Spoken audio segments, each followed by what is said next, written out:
Assalamualaikum warahmatullahi wabarakatuh. Perkenalkan, saya Fitra Jahara Salsabila. Di sini topik yang akan saya bahas yaitu tentang perbandingan sistem ekonomi dan ciri utama ekonomi syariah.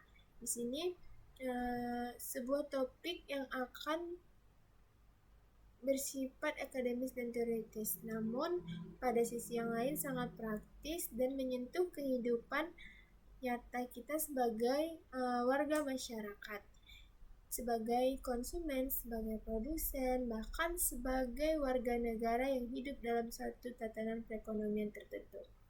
Nah, pernahkah kalian bertanya-tanya mengapa negara di dunia ini menerapkan sistem ekonomi yang berbeda-beda? Mengapa ada negara yang mengandalkan kebebasan pasar sepenuhnya, sementara ada negara lain yang menginginkan pemerintah mengendalikan seluruh sumber daya ekonomi, dan mengapa kemudian Islam hadir dengan konsep ekonomi yang berbeda-beda dari keduanya. Nah, pertanyaan-pertanyaan inilah yang akan kita jawab bersama-sama dalam video pembelajaran ini. Sebelumnya kita mulai. Mari kita pahami terlebih dahulu mengapa topik ini begitu penting untuk dipelajari. Di era globalisasi yang semakin terbuka seperti sekarang, pemahaman tentang sistem ekonomi itu bukan lagi sekedar kebutuhan bagi para akademisi atau ekonom saja, tetapi individu yang hidup di zaman modern ini perlu memahami bagaimana sistem ekonomi berjalan, bekerja, karena sistem ekonomi secara langsung mempengaruhi kehidupan kita sehari-hari, mulai dari harga barang yang kita beli di pasar, gaji yang kita terima dari pekerjaan kita, kebijakan pemerintah tentang pajak, hingga ketersediaan lapangan kerja bagi masyarakat luas. Lebih dari itu, baik bagi kita yang beragama Islam, memenuhi ekonomi syariah bukan sekedar pilihan akademis, melainkan bagian dari kewajiban untuk menjalani kehidupan sesuai dengan tuntutan Allah Subhanahu wa Ta'ala. Islam adalah agama yang sempurna dan komprehensif, mengatur seluruh aspek kehidupan manusia termasuk aspek ekonomi. Maka memahami prinsip-prinsip ekonomi Islam adalah bagian dari pemahaman agama yang wajib kita pelajari dan kita amalkan. Dalam video pembelajaran kali ini, kita membahas 4 pokok materi yang utama yang saling berkaitan. Yang pertama itu kita membahas faktor-faktor apa saja sih yang mempengaruhi terbentuknya sistem ekonomi di sebuah negara. Yang kedua, kita akan menelaah ragam terbentuknya suatu sistem ekonomi di sebuah negara. Yang ketiga, kita akan membandingkan prinsip-prinsip dasar dari tiga sistem ekonomi besar: ekonomi kapitalis, ekonomi sosialis, dan ekonomi Islam. Dan keempat, kita akan mendalami secara khusus prinsip dan ciri-ciri utama ekonomi syariah sebagai sistem ekonomi yang berlandaskan nilai-nilai Islam. Nah, untuk memaksimalkan manfaat dari video ini, saya menyarankan kalian untuk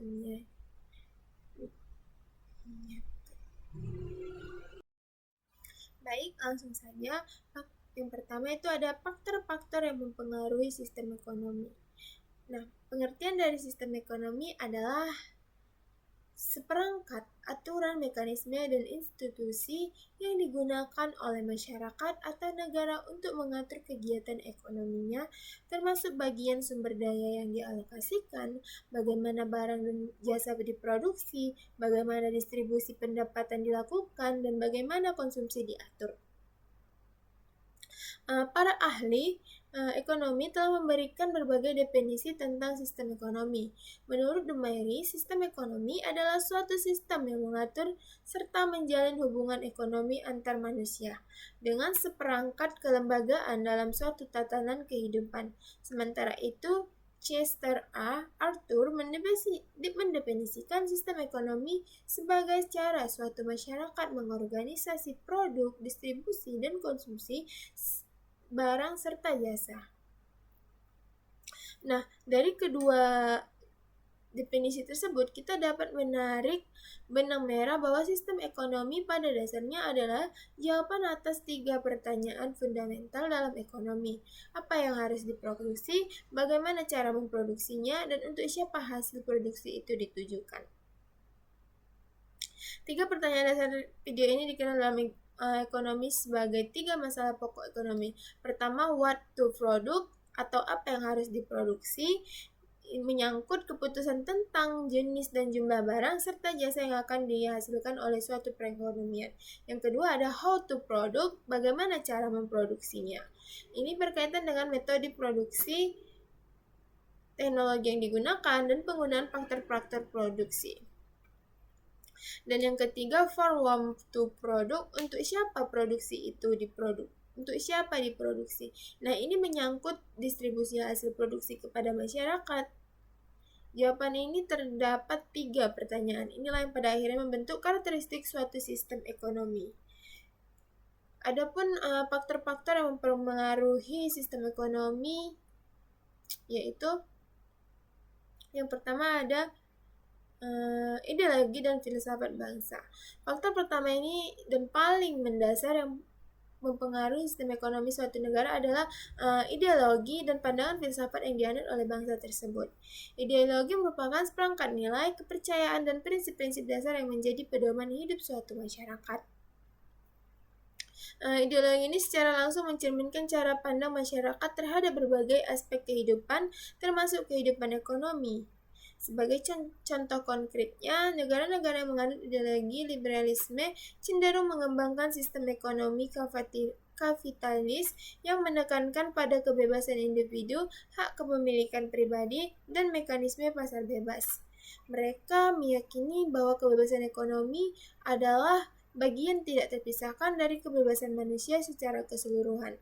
Sebaliknya, negara-negara yang menganut ideologi komunisme dan Marxisme cenderung mengembangkan sistem ekonomi terpusat yang menekankan kepemilikan bersama atas alat-alat produksi dan pengendalian ekonomi oleh negara atau atas nama kepentingan bersama.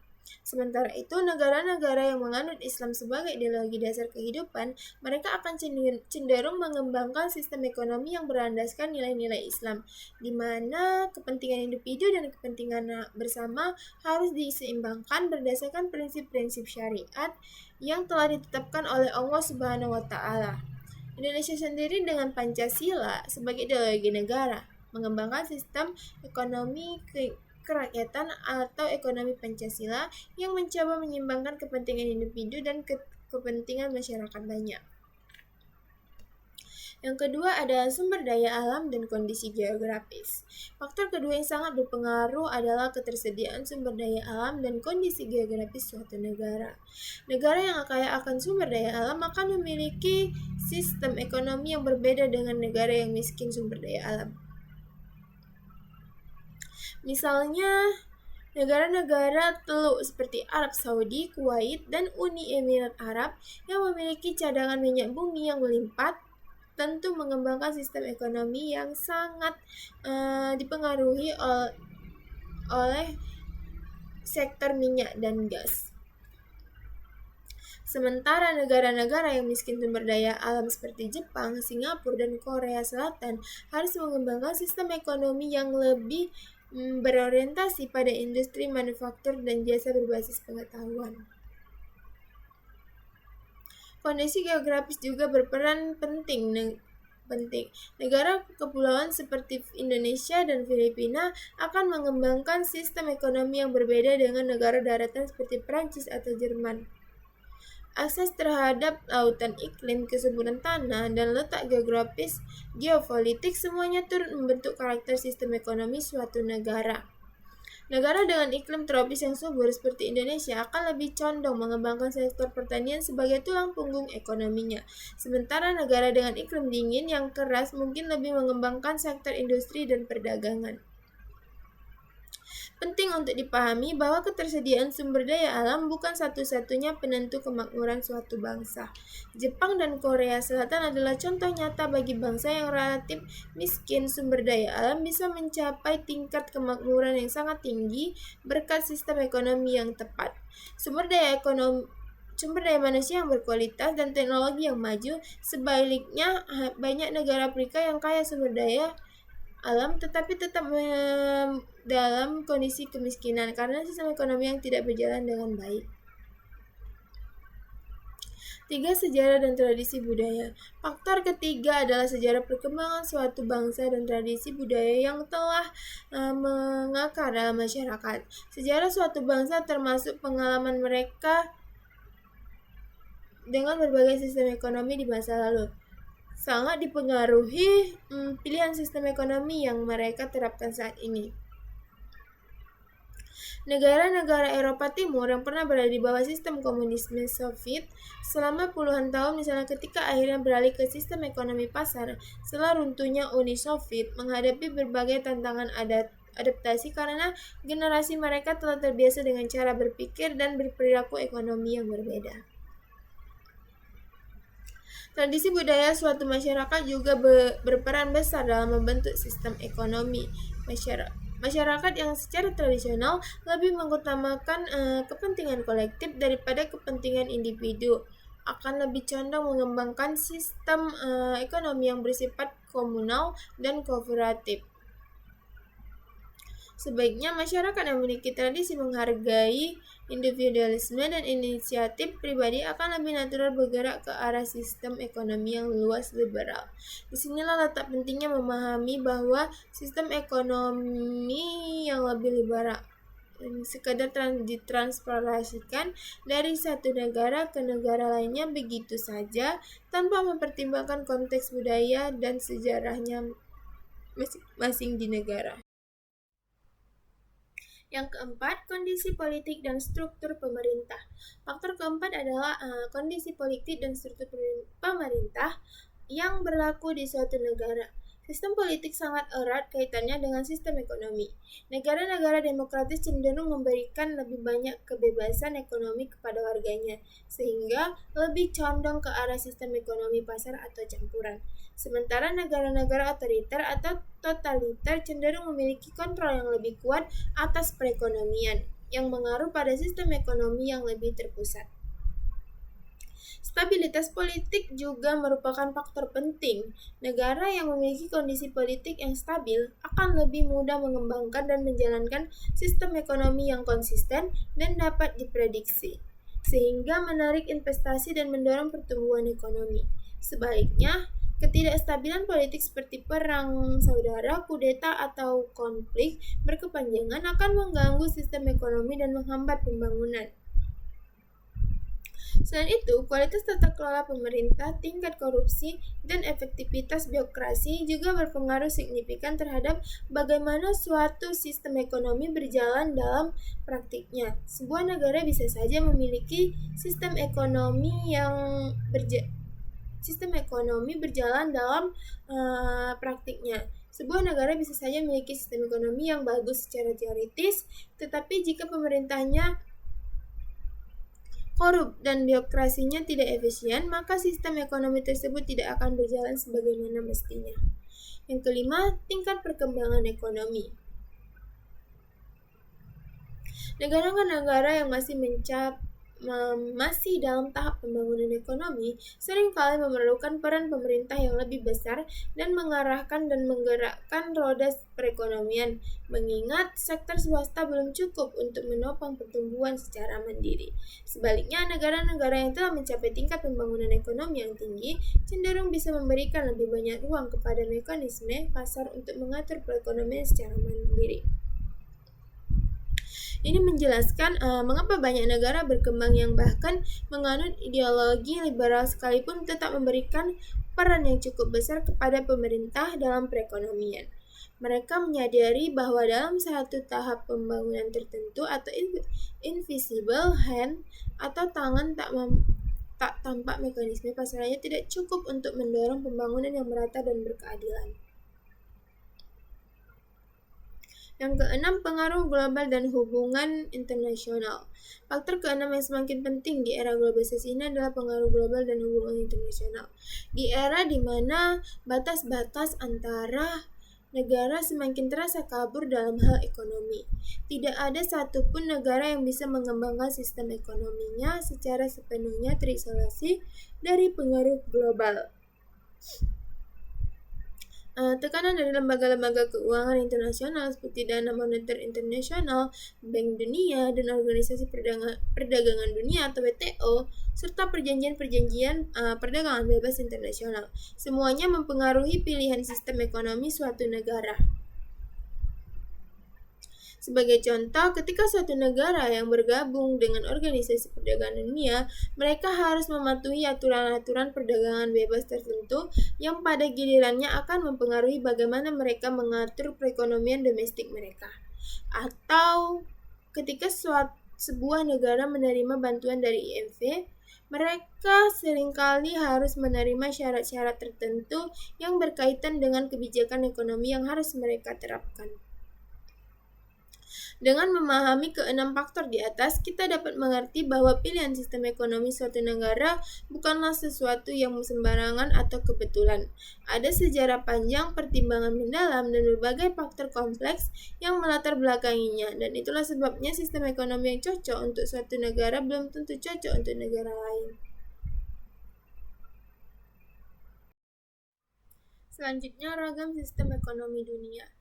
Nah, setelah kita memahami faktor-faktor yang mempengaruhi sistem ekonomi, sekarang kita beralih ke pembahasan tentang ragam sistem ekonomi yang ada di dunia. Secara garis besar, para ahli ekonomi mengelompokkan sistem ekonomi dunia ke dalam beberapa kategori utama. Pertama, sistem ekonomi tradisional adalah bentuk sistem ekonomi yang paling tua dan masih dijumpai di beberapa bagian dunia, khususnya di masyarakat pedalaman yang belum banyak tersentuh modernisasi. Dalam sistem ini, kegiatan ekonomi dijalankan berdasarkan kebiasaan tradisi dan adat istiadat yang telah diwariskan dari generasi ke generasi. Tidak ada perencanaan ekonomi formal dari pemerintah dan tidak ada mekanisme pasar yang kompleks. Ciri-ciri utama sistem ekonomi tradisional antara lain, pertama, kegiatan ekonomi terutama berpusat pada pertanian, peternakan, perikanan, atau berburu yang dilakukan secara subsisten. Artinya hanya untuk memenuhi kebutuhan sendiri, bukan untuk dijual. Kedua, teknologi yang digunakan sangat sederhana dan tidak banyak berkembang karena masyarakat cenderung mempertahankan cara-cara lama yang sudah terbukti berhasil. Ketiga, pembagian kerjasama sangat ditentukan oleh jenis kelamin, usia, dan status sosial yang telah ditetapkan oleh tradisi. Keempat, pertukaran barang dilakukan melalui sistem barter bukan dengan uang. Kelebihan dari sistem ekonomi tradisional adalah adanya stabilitas sosial yang tinggi karena masyarakat hidup sesuai dengan aturan yang sudah dipahami bersama selama berabad-abad. Tidak ada persaingan yang keras dan tidak ada ketimpangan yang mencolok karena setiap orang tahu peran dan haknya. Namun kelemahannya adalah sistem ini sangat lambat beradaptasi dengan perubahan produktivitas rendah dan tidak mampu memenuhi kebutuhan yang semakin berkembang di era modern. B. Sistem ekonomi kapitalis atau pasar bebas. Sistem ekonomi kapitalis yang juga sering disebut sebagai sistem ekonomi pasar bebas atau laissez-faire merupakan sistem yang memberikan kebebasan seluas-luasnya kepada individu dan swasta untuk menjalankan kegiatan ekonomi. Sistem ini berkembang pesat di Eropa Barat sejak abad ke-17 dan ke-18, sering dengan revolusi industri dan kemudahan menyebar ke seluruh penjuru dunia. Adam Smith, yang sering disebut Bapak Ekonomi Modern, dalam bukunya yang terkenal dengan The Wealth of Nations yang diterbitkan pada tahun 1776 meletakkan fondasi teoritis sistem ekonomi kapitalis. Smith berargumen bahwa ketika setiap individu dibiarkan mengejar kepentingan ekonominya sendiri secara bebas, maka secara tidak langsung mereka juga mendorong kepentingan masyarakat secara keseluruhan. Inilah yang disebut sebagai invisible hand atau tangan tak tampak mekanisme pasar yang secara otomatis akan mengalokasikan sumber daya efisien tanpa perlu campur tangan pemerintah. Ciri-ciri utama sistem ekonomi kapitalis adalah sebagai berikut. Yang pertama, hak kepemilikan pribadi atas alat-alat produksi dijamin sepenuhnya. Siapapun berhak memiliki tanah, mesin, pabrik, dan modal sesuai dengan kemampuannya. Kedua, kebebasan usaha dan kebebasan memilih profesi dijamin seluas-luasnya. Setiap orang bebas untuk mendirikan usaha apapun yang dikehendakinya selama tidak melanggar hukum. Ketiga, mekanisme harga atau sistem harga pasar menjadi alat utama pengalokasian sumber daya. Harga ditentukan oleh kekuatan permintaan dan penawaran di pasar. Keempat, motif utama pelaku ekonomi adalah mencari keuntungan atau profit motive. Yang kelima, persaingan bebas antar pelaku ekonomi didorong sebagai mekanisme untuk meningkatkan efisiensi dan inovasi. Negara-negara yang menerapkan sistem ekonomi kapitalis secara dominan antara lain Amerika Serikat, sebagian besar negara Eropa Barat, Australia, Kanada, dan Jepang. Namun perlu dicatat bahwa tidak ada satupun negara di dunia yang menerapkan kapitalisme murni dalam arti sesungguhnya. Semua negara kapitalis modern tetap memiliki beberapa bentuk regulasi pemerintah dan program kesejahteraan sosial. Kelebihan sistem kapitalis antara lain mendorong efisiensi dan inovasi karena persaingan yang ketat, membiarkan kebebasan bagi individu untuk mengembangkan potensi ekonominya, serta menghasilkan pertumbuhan ekonomi yang tinggi. Namun, sistem ini juga memiliki berbagai kelemahan serius, diantaranya kecenderungan menciptakan ketimpangan pendapatan yang besar, potensi monopoli oleh korporasi raksasa, pengabaian terhadap nilai-nilai kemanusiaan dan lingkungan demi mengejar keuntungan, serta ketidakstabilan ekonomi yang bisa memicu krisis seperti yang terjadi pada Depresi Besar tahun 1929 dan krisis keuangan global 2008. Selanjutnya, sistem ekonomi sosialis. Sistem ekonomi sosialis lahir sebagai reaksi terhadap berbagai kelemahan dan ketidakadilan yang ditimbulkan oleh sistem kapitalisme. Karl Marx dan Friedrich Engels melalui karya-karya mereka terutama Das Kapital dan Manifesto Komunis meletakkan dasar-dasar teori sosialisme yang kemudian menginspirasi berbagai gerakan politik dan ekonomi di seluruh dunia. Marx melihat bahwa dalam sistem kapitalis kaum buruh atau proletariat selalu dieksploitasi oleh kaum pemilik modal atau bourgeois. Nilai yang diciptakan oleh tenaga kerja buruh selalu lebih besar dari upaya yang mereka terima. Dan selisihnya yang Marx sebut sebagai nilai lebih diambil oleh para pemilik modal sebagai keuntungan. Ketidakadilan struktural inilah yang menurut Marx harus diatasi melalui penghapusan kepemilikan pribadi atas alat-alat produksi. Ciri-ciri utama sistem ekonomi sosialis meliputi yang pertama itu alat-alat produksi yang dimiliki bersama oleh masyarakat melalui negara. Kedua, perencanaan ekonomi dilakukan secara terpusat oleh pemerintah melalui apa yang disebut rencana ekonomi atau planning. Ketiga, distribusi barang dan jasa diatur oleh pemerintah berdasarkan kebutuhan masyarakat, bukan berdasarkan kemampuan membayar. Keempat, persaingan antara individu diminimalkan karena dianggap mencipta ketidakadilan. Kelima, pemerataan pendapatan menjadi prioritas utama kebijakan ekonomi. Dalam sejarahnya, Uni Soviet adalah contoh paling menonjol penerapan sistem ekonomi sosial komunis, yang kemudian runtuh pada tahun 1991. Kuba dan Korea Utara hingga saat ini masih mempertahankan sistem ekonomi dengan mempengaruhi sosialisme yang sangat kuat. Sementara Tiongkok menerapkan apa saja yang mereka sebut sosialisme dengan karakteristik Cina, sebuah sistem hibrida yang memadukan kepemilikan negara atas sektor-sektor strategis dengan mekanisme pasar yang cukup bebas. Selanjutnya, kelebihan sistem ekonomi sosialis meliputi pemerataan pendapatan yang lebih baik, jaminan kebutuhan dasar bagi seluruh warga negara dan kemampuan untuk memobilisasi sumber daya secara cepat untuk tujuan-tujuan nasional tertentu. Namun, kelemahannya juga sangat nyata, antara lain kurangnya insentif bagi inovasi dan produktivitas, inefisiensi birokrasi dalam pengambilan keputusan ekonomi, pembatasan kebebasan individu, serta kecenderungannya korupsi dan penyalahgunaan kekuasaan oleh para birokrat yang memegang kendali ekonomi.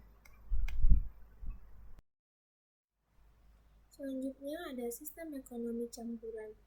Nah, menyadari kelemahan-kelemahan dari sistem kapitalisme murni dan sosialisme murni, banyak negara kemudian mengembangkan sistem ekonomi campuran yang mencoba mengambil kebaikan dari kedua sistem tersebut sekaligus menghindari kelemahan-kelemahannya.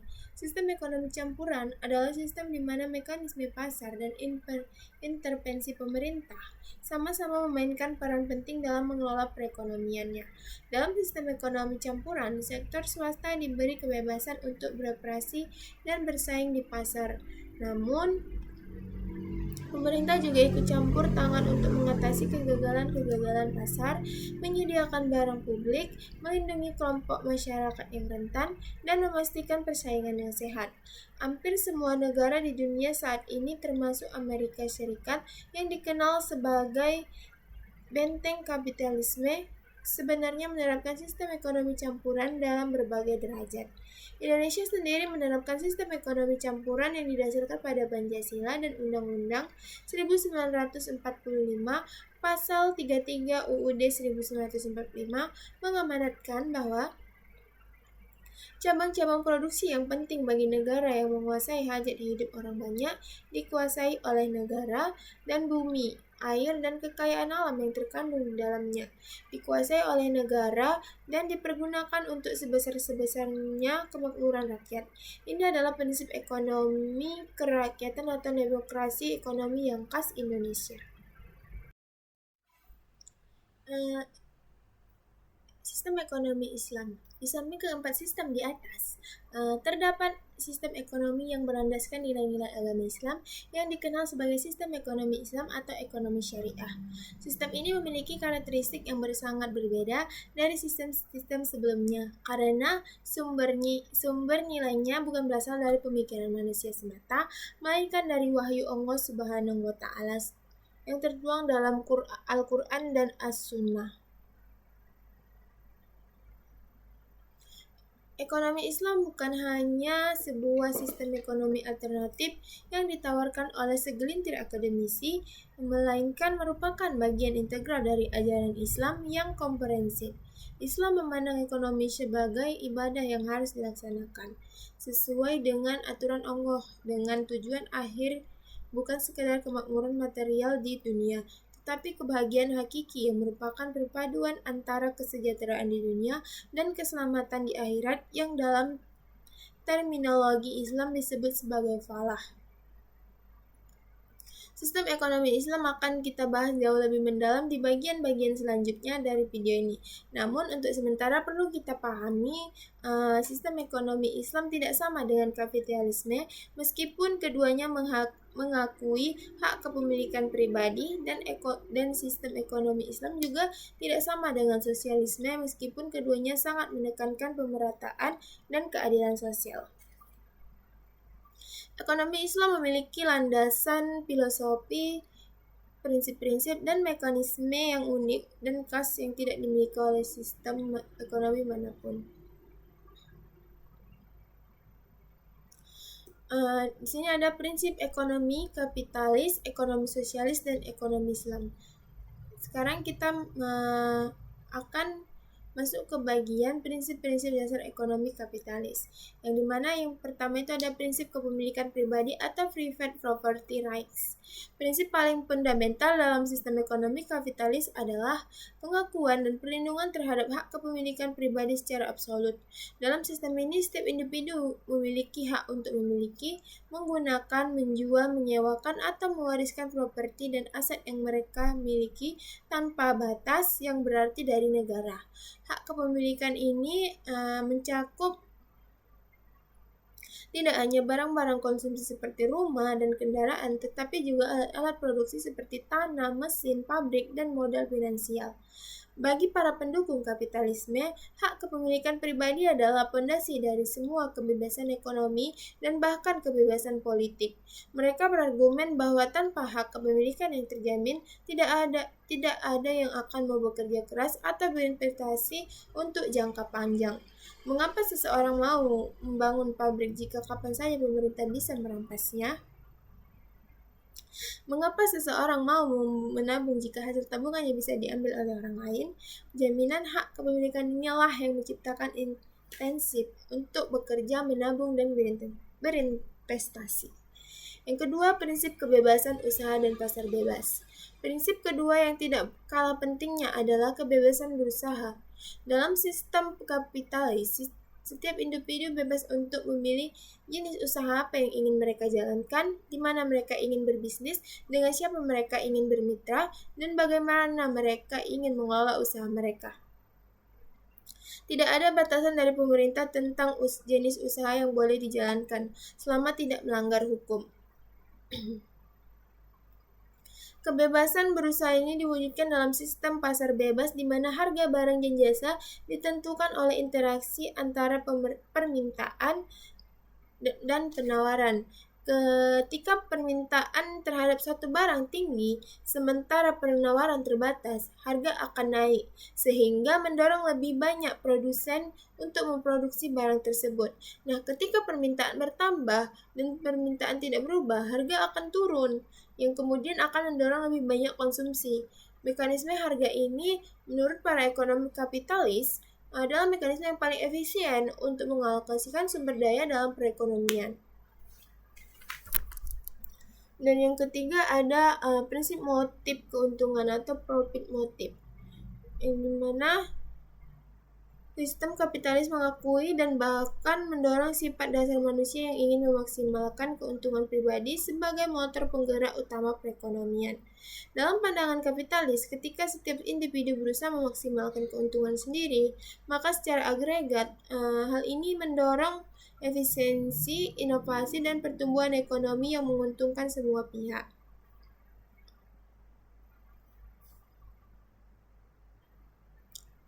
Motif keunggulan inilah yang mendorong seseorang pengusaha untuk terus berinovasi agar produknya lebih banyak dan lebih efisien sehingga bisa mendapatkan lebih banyak pelanggan dan keuntungan yang lebih besar.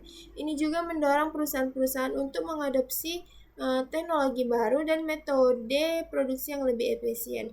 Dalam pandangan kapitalis, persaingan yang didasari motif keuntungan inilah yang pada akhirnya menghasilkan produk-produk terbaik dengan harga yang paling kompetitif bagi konsumen. Yang keempat ada prinsip persaingan bebas atau free competition. Prinsip keempat adalah persaingan bebas. Sistem kapitalisme meyakini bahwa persaingan yang sehat dan bebas antara pelaku-pelaku ekonomi adalah mekanisme terbaik untuk mendorong efisiensi dan inovasi, serta untuk mencegah monopoli dan melindungi kepentingan konsumen. Ketika banyak perusahaan bersaing untuk mendapatkan pelanggan yang sama, mereka akan terdorong untuk terus meningkatkan kualitas produk dan layanan mereka sambil menekan harga agar tetap kompetitif. Namun dalam praktiknya, sistem kapitalis yang tidak diregulasi dengan baik justru sering menghasilkan kondisi yang berlawanan. Perusahaan-perusahaan besar cenderung menyingkirkan pesaing-pesaing kecil melalui praktik-praktik anti persaingan dan akhirnya menciptakan monopoli atau oligopoli yang justru merugikan konsumen. Inilah salah satu kelemahan besar sistem kapitalis yang kemudian mendorong pemerintah di berbagai negara untuk membuat undang-undang anti monopoli. Yang kelima, prinsip minimalnya peran pemerintah. Prinsip kelima dalam ekonomi adalah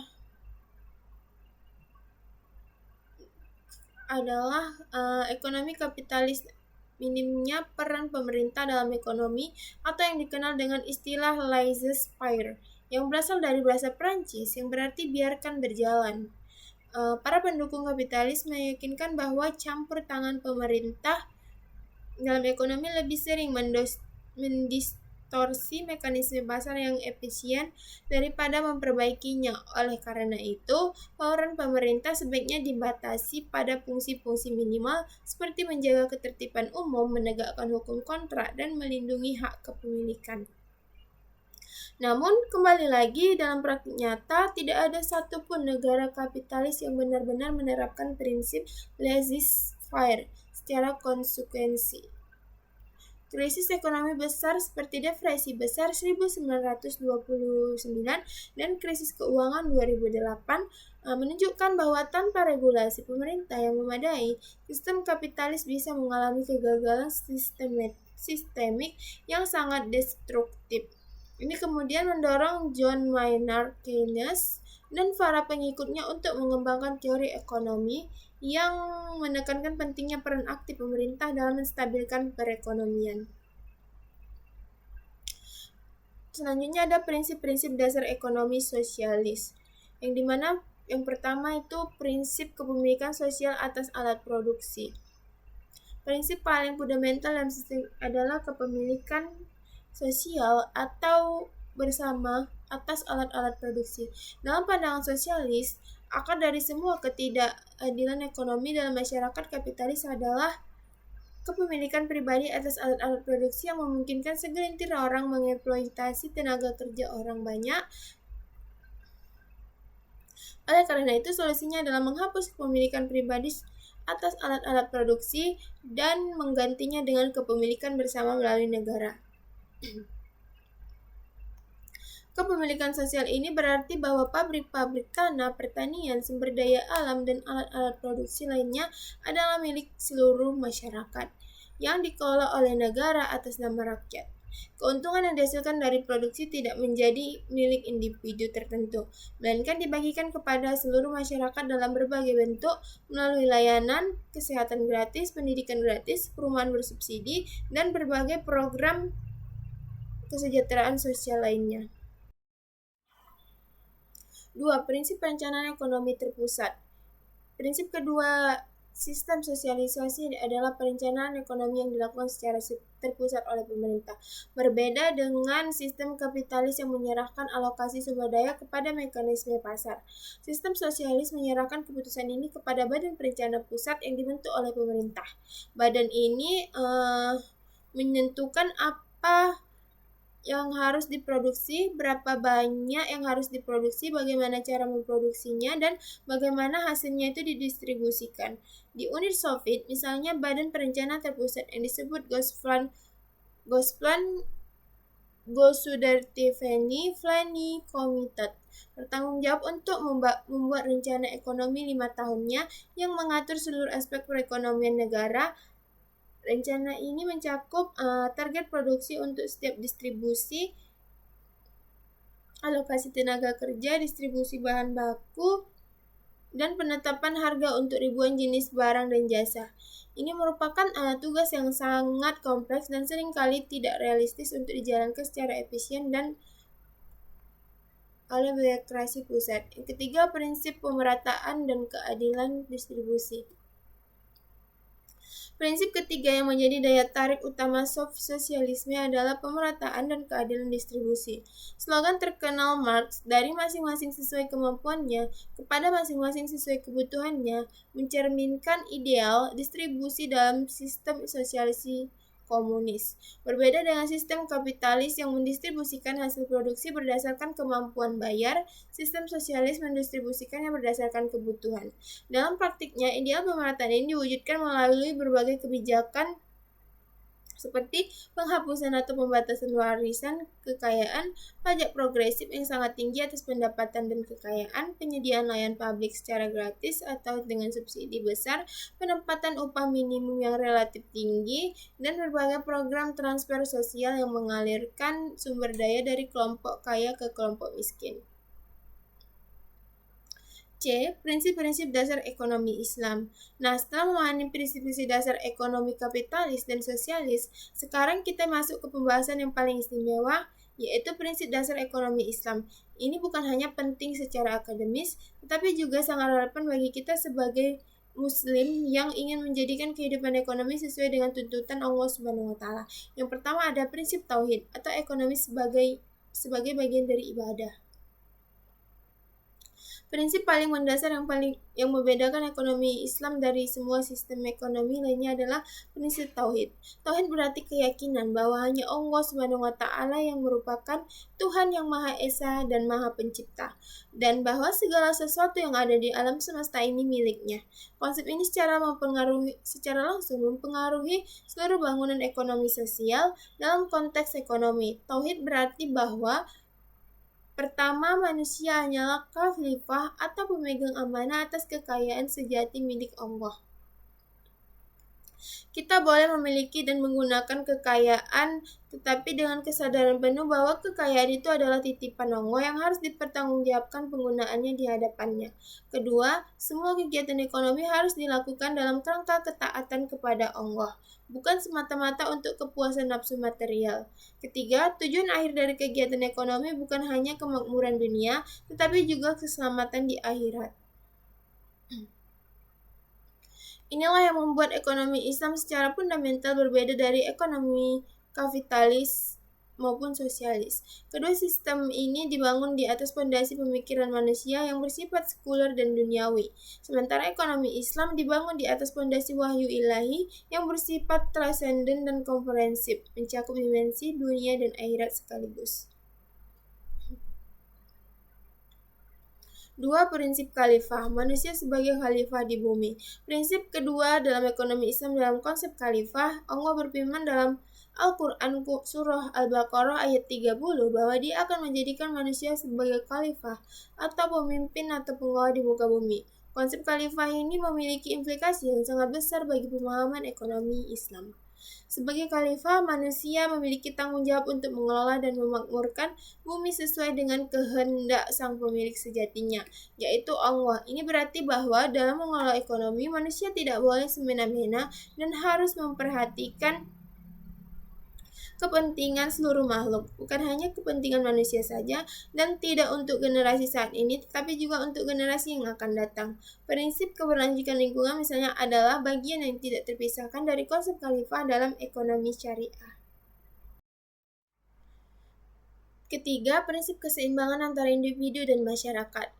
Prinsip ketiga yang sangat penting dalam ekonomi Islam adalah keseimbangan antara kepentingan individu dan kepentingan masyarakat. Di sini terlihat dengan jelas bahwa ekonomi Islam menempati posisi yang unik di antara kapitalisme dan sosialisme.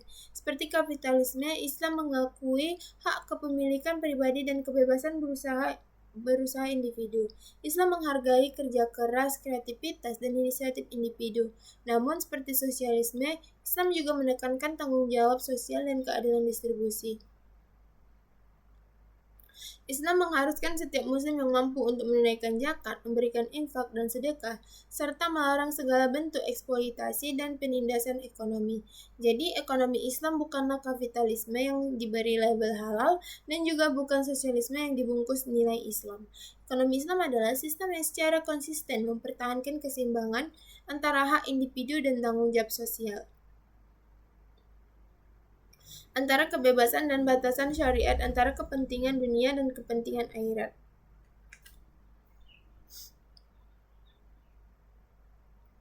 Yang keempat, prinsip larangan riba. Prinsip keempat yang membedakan ekonomi Islam secara sangat signifikan dari lainnya adalah larangan riba secara tegas. Allah Subhanahu wa taala berfirman dalam Quran surah Al-Baqarah ayat 275 bahwa Allah telah menghalalkan jual beli dan mengharamkan riba. Larangan riba ini adalah salah satu perintah Allah yang sangat tegas dalam bidang ekonomi dan merupakan salah satu faktor yang paling membedakan ekonomi Islam dari sistem ekonomi lainnya. Riba secara sederhana dapat didefinisikan sebagai tambahan yang dipersyaratkan dalam transaksi pinjam-meminjam uang. Dalam sistem keuangan konvensional modern, bunga bank adalah bentuk riba yang paling umum. Mengapa Islam melarang riba? Karena riba mengeksploitasi pihak yang membutuhkan, menciptakan ketidakadilan, distribusi kekayaan, mendorong spekulasi dan tidak produktif, serta dapat menciptakan instabilitas ekonomi. Sebagai pengganti riba, ekonomi Islam menawarkan berbagai akad atau perjanjian keuangan yang lebih adil, seperti mudharabah atau bagi hasil, musyarakah atau kerja sama modal, murabahah atau jual beli dengan keuntungan yang disepakati, izarah atau sewa menyewa, dan berbagai akad lainnya yang berdasarkan prinsip keadilan dan berbagai resiko antara semua pihak yang terlibat.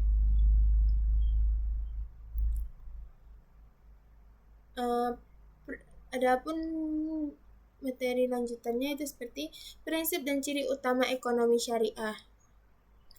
Nah, pengertian dan ruang lingkup ekonomi syariah adalah ilmu yang mempelajari perilaku manusia dalam usaha untuk memenuhi kebutuhan dan dengan alat-alat pemenuhan kebutuhan yang terbatas.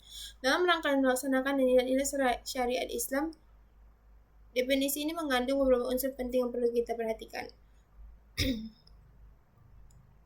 Pertama, unsur perilaku manusia dalam memenuhi kebutuhannya, menunjukkan bahwa ekonomi syariah tetap berurusan dengan masalah kelangkaan sumber daya yang merupakan masalah fundamental semua sistem ekonomi. Manusia memiliki kebutuhan yang tidak terbatas, sementara sumber daya yang tersedia untuk memenuhi kebutuhan itu terbatas. Ini adalah kenyataan yang sama di semua sistem ekonomi. Kedua unsur dalam rangkaian melaksanakan nilai-nilai syariat Islam menunjukkan bahwa yang membedakan ekonomi syariah dari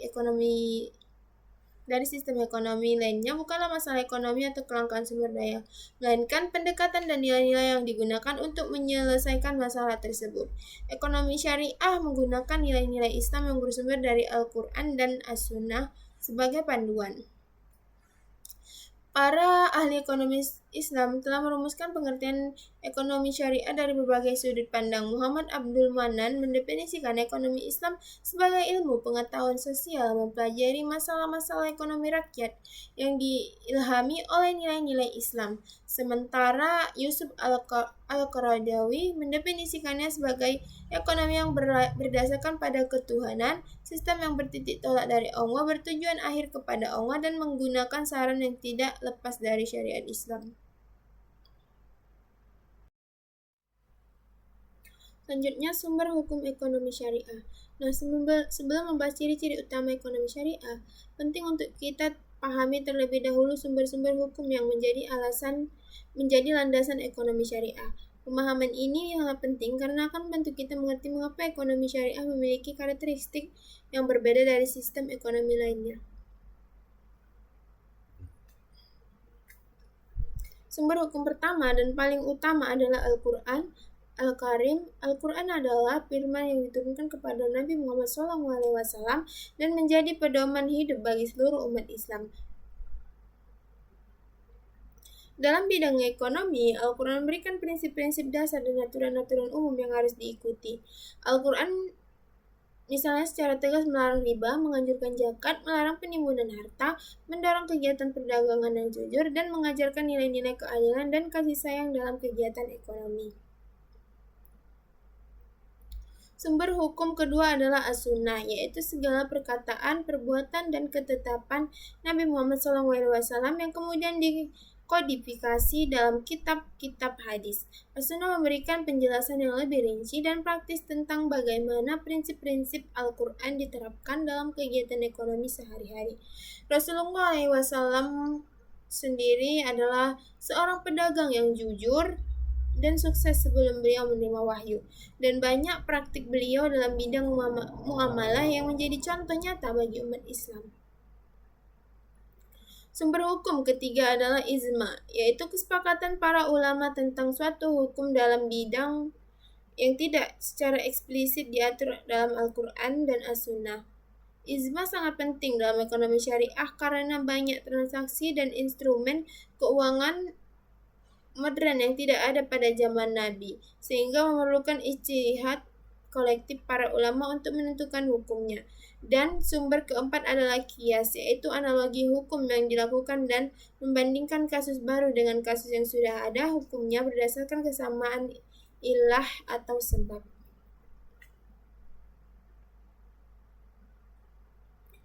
Adapun tujuan utama ekonomi syariah atau maqasid al-syariah. Setiap sistem ekonomi memiliki tujuan yang ingin dicapainya. Dalam ekonomi konvensional, tujuan utamanya biasanya dirumuskan dalam bentuk pertumbuhan ekonomi, efisiensi, dan kesejahteraan material. Tetapi ekonomi syariah memiliki tujuan yang jauh lebih komprehensif yang dirumuskan dalam konsep maqasid al-syariah atau tujuan-tujuan syariat. Para ulama usul fikih telah merumuskan bahwa tujuan utama syariat Islam adalah untuk menjaga dan melindungi 5 hal pokok yang disebut al-kuliyat, al-kams, atau 5 kebutuhan dasar. Yang pertama, menjaga agama atau hifz al-din, kedua menjaga jiwa atau hifz al-nafis, ketiga menjaga akal atau hifz al-hakil, keempat menjaga keturunan atau hifz al-nasil, dan kelima menjaga harta atau hifz al-mal. Dalam konteks ekonomi, maqasid al-syariah mengharuskan sistem ekonomi untuk tidak hanya berorientasi pada peningkatan kemakmuran material semata, tetapi harus simultan memastikan bahwa dalam proses pencapaian kemakmuran tersebut, nilai-nilai agama terjaga, kehidupan manusia dihormati, akal pikiran tidak dirusak, keluarga dan masyarakat tetap harmoni, serta kepemilikan harta dikelola dengan cara adil dan bertanggung jawab. Tujuan akhir dari ekonomi syariah adalah tercapainya falah, yaitu kebahagiaan dan keberhasilan sejati yang mencakup dimensi dunia dan akhirat. Falah bukan hanya tentang memiliki banyak uang dan aset material, tetapi tentang menjalani kehidupan yang bermakna, adil, damai, dan sesuai dengan kehendak Allah Subhanahu wa Ta'ala.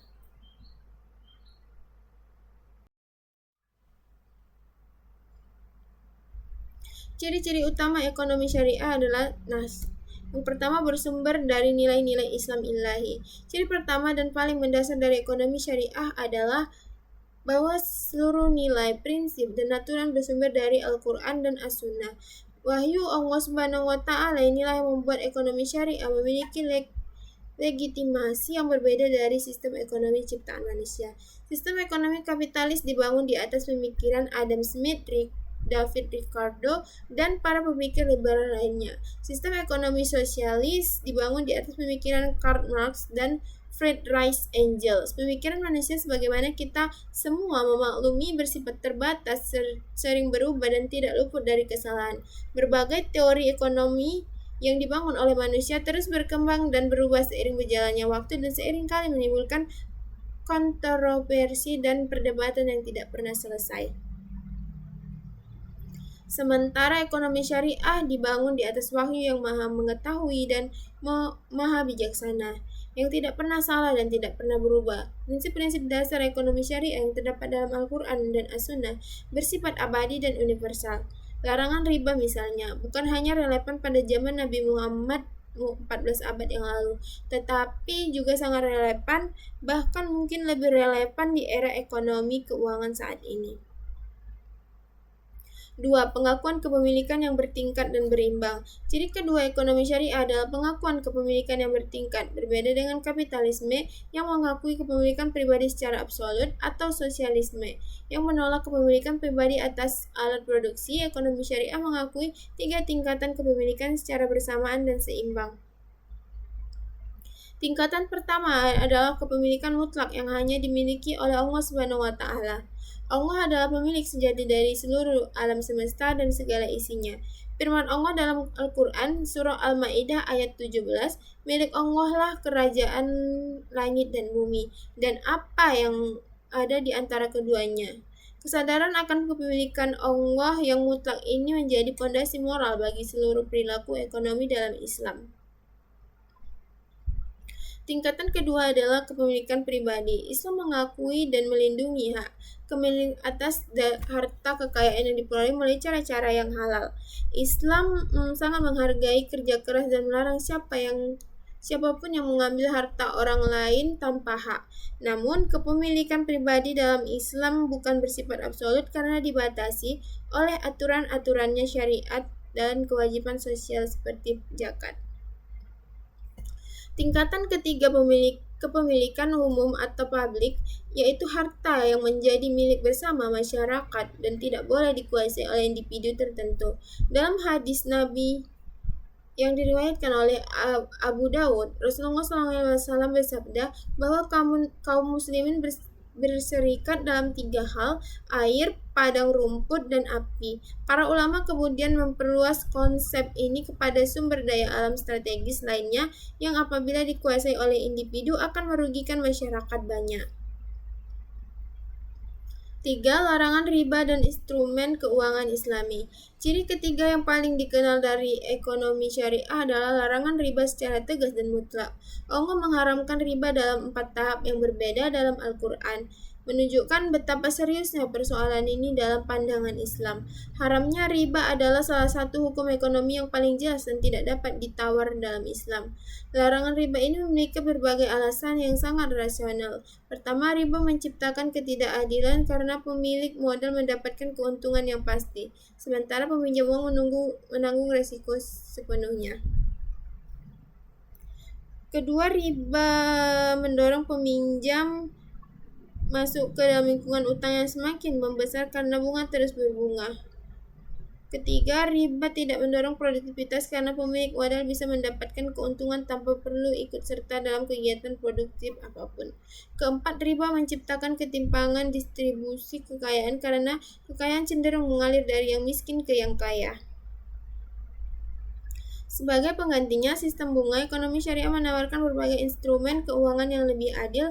Mudharabah adalah akad kerjasama antara pemilik modal dan pengelolaan di mana keuntungan dibagi sesuai kesepakatan dan kerugian ditanggung oleh pemilik modal sama bukan karena kelalaian pengelola. Musyarakah adalah akad kerjasama di mana semua pihak berkontribusi modal dan keuntungan serta kerugian dibagi sesuai proporsi kontribusi. Murabahah adalah akad jual beli di mana penjual menyebutkan harga pokok dan keuntungan yang diambil secara transparan.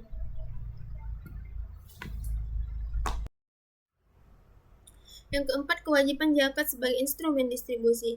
Ciri yang keempat yang sangat menjual dari ekonomi syariah ini itu kewajiban zakat. Zakat adalah salah satu dari 5 rukun Islam dan merupakan instrumen distribusi kekayaan yang sangat unik dan tidak ada padanannya dalam sistem ekonomi manapun di dunia.